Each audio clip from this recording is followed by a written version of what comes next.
Hi, my name is Susan Salvo, and today we're going to do an abdominal massage routine. This is Paige, my volunteer, and Chelsea is on the camera. I want to first review the structures of the large intestine over here. Here is a picture of the large intestine. It starts in the cecum, goes up to the ascending colon, takes a turn by the liver called the hepatic flexure or the right colic flexure. Transverse colon is next, and it takes another bend at the splenic flexure or the left colic flexure down to the descending colon. Then it makes an S curve called the sigmoid colon, and then the straight portion is the rectum and the anus. The important thing to remember is that the contents of the colon go in a clockwise direction, and that it starts here as far as its exit point. It begins here. Okay, so on a female client, you have to worry about this on a male client, but on a female client, you have to worry about covering the female breasts. So in this case, we're going to use a folded pillowcase. This is a standard size. You can use a king size pillowcase, or you can use a towel, but this is fine. Now once you have it covered up, then you're going to hold the top of it and then pull down to where it creates kind of a bikini top. Nice and slow. Make sure everything stays covered, which it has. And then you're going to take it and move it down to about the level of the iliac crest. And on her, they're about right here. And then I like to tuck it nice and tight here, and tuck it nice and tight here. So you're exposing her abdomen. I also want you to notice that her knees are on a bolster, which is going to help the abdomen relax more. And I'm using a 6-inch bolster, and I like to move the knees a little bit apart, and this is where I like to put my massage cream. So we've already done an intake, and we're going to start with some basic effleurages to apply the cream. So here, I'm using a stacked hand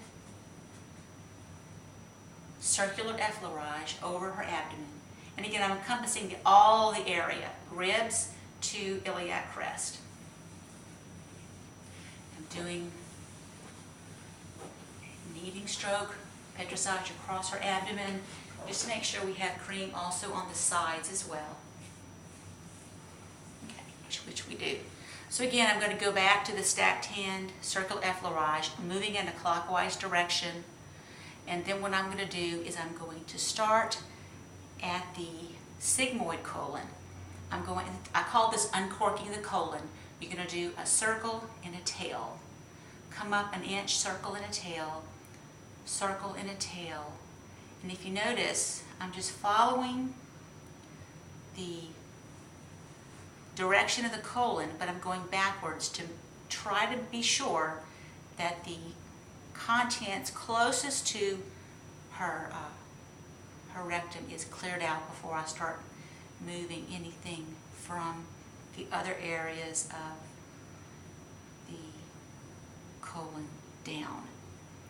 So again, you do that 3 times. Uncork the colon, it looks like a comma, circle tail, circle tail, circle tail, and remember moving backward to the colon.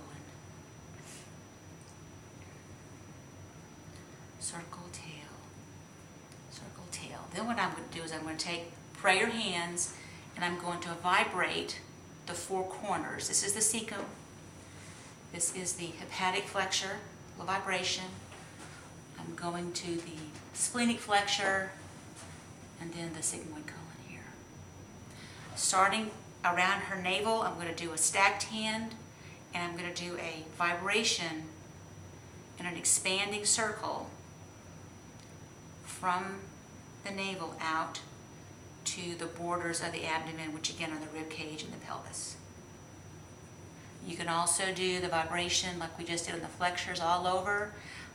The intention here is to increase the peristaltic activity of the colon or large intestine. You can do a diffused Paediatrica. Notice I'm dragging my hand, and notice how I am doing a loose fist over my relaxed bottom hand. Then what I'm going to do is I'm going to start moving. Basically, I'm working on her back in a pulling motion. You can actually grab into the glutes, which is gluteus medius, here, It should feel pretty good.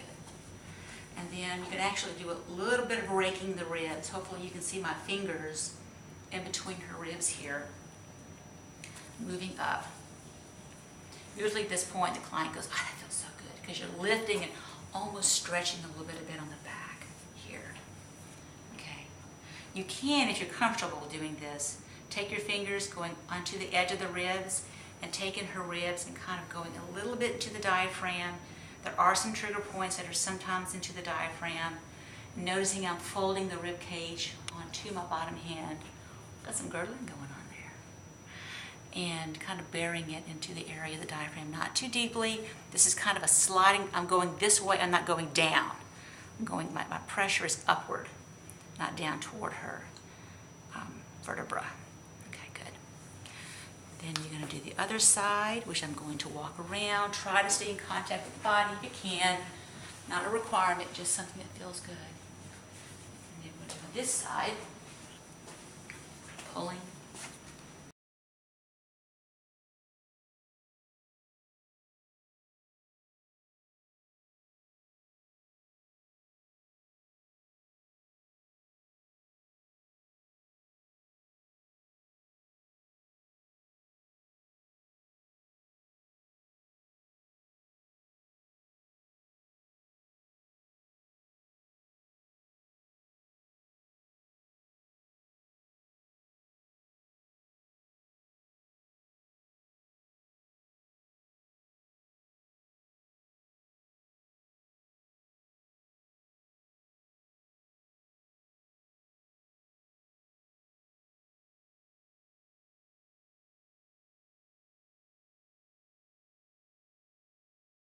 Fingers pointing up toward her head, separating. My fingers are touching each other right now on her lumbar vertebra. Then a pull up, come back to its starting point. Then I'm turning, and as I'm turning, my hands are turning too, pointing down toward her feet. Separate, touch the back, pull, and then onto this position, turning again. And you can just do this for maybe 3 or 4 times and pull up. Very nice. And again, circle effleurage, stacked hand. This is called the sun moon. Learn this in an infant massage training. It's wonderful in adults. The bottom hand, my my left hand is moving in a complete circle, and my right hand is working in a semicircle. So my left hand is like the sun, and my right hand is like the moon. Nice alternate hand circular effleurage, stacked hand, one-handed effleurage, and then two-handed effleurage. Then what I like to do, I like to just hold the tummy and just do a nice little vibration. And then slow it down, and then release your hands. And I certainly hope that you enjoyed this abdominal massage routine. Thank you, Chelsea. Thank you, Paige. Have a great day.